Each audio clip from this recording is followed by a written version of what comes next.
आणि ब्रेक नंतर आपण थेट कोल्हापुरात जातोय। कोल्हापूरचा वैभव म्हणून रंकाळा तलावाची ओळख आहे। याच तलावात रंकाळा प्रेमींनी काही महिन्यांपूर्वी मादी हंस सोडले होते। आता या हंसांचा संसार फुललाय। तब्बल 22 पिल्लं इथं विहार करतायत।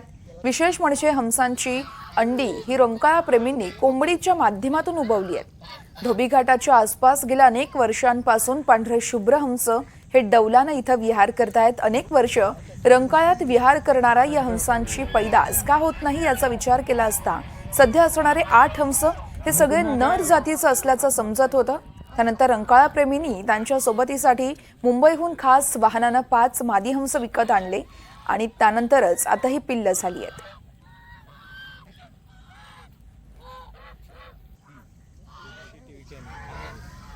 कोल्हापूरचं ऐतिहासिक वैभव असलेल्या रंकाळा तलाव जवळ मी सध्या आहे आणि याच रंकाळा तलावात सध्या राजहंस जे आहेत ते राजहंस डौलाने विहार करत असल्याचं पाहायला मिळते। तर कोल्हापूरकरांसाठी ही कौतुकास्पद आहे की अनेक वर्ष जे आहेत ते या परिसरामध्ये राजहंस होते, मात्र हे राजहंस जे आहेत ते मूळ राजहंस कुठेतरी नष्ट होत होते आणि मात्र सध्या काही याच ठिकाणी रंकाळा प्रेमींनी काही राजहंस जे आहेत ते जतन केल्याचं एक चित्र पाहायला मिळते।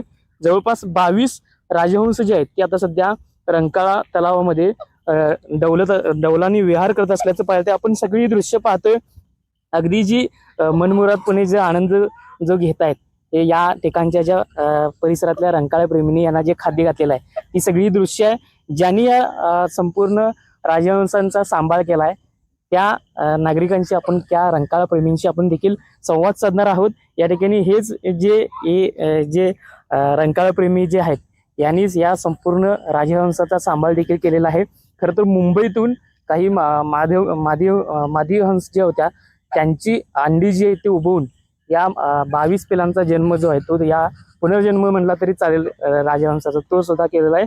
याच बाबतीत आपण संवाद देखील साधणार आहोत। ज्यांनी ही जी सगळी टीम आहे ती पाहतोय आपण, जी रंकाळा प्रेमींची, याच टीमने या संपूर्ण राजहंसांचा सांभाळ देखील केलेला आहे। या ठिकाणी काही आपल्यासोबत नागरिक देखील आहेत। काय सांगाल, हे जे राजहंस आणले नेमकं काय कारण होते, काय उद्देश होता याच्या पाठीमागे? गेल्या अनेक वर्षापासून रंकाळा हे कोल्हापूरचं वैभव आहे, ऐतिहासिक तलाव आहे हा। आणि गेल्या अनेक वर्षापासून ह्या परिसरात हे राजहंस होते, परंतु त्यांची संख्या वाढत नव्हती। मग का संख्या वाढली नाही याचा थोडा विचार केला आणि मग पक्षीप्रेमींच्या असं लक्षात आलं की या ठिकाणी मादी हंस नाहीत म्हणून।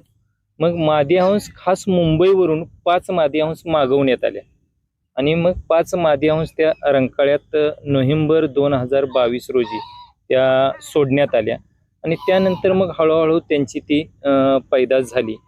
आम्ही मासेमारी करून यांचा सांभाळ करतोय। कुठलेही घरातले आम्ही तांदूळ, गहू, चपाती काय राहील ते असं आणून त्यांना घालतोय।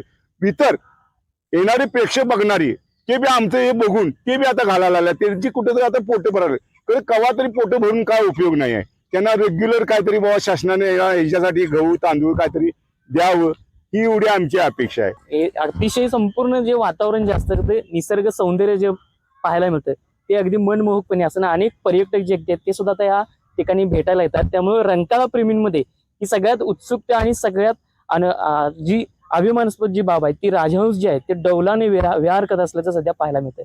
विशाल पुजारी, NDTV मराठी, कोल्हापूर।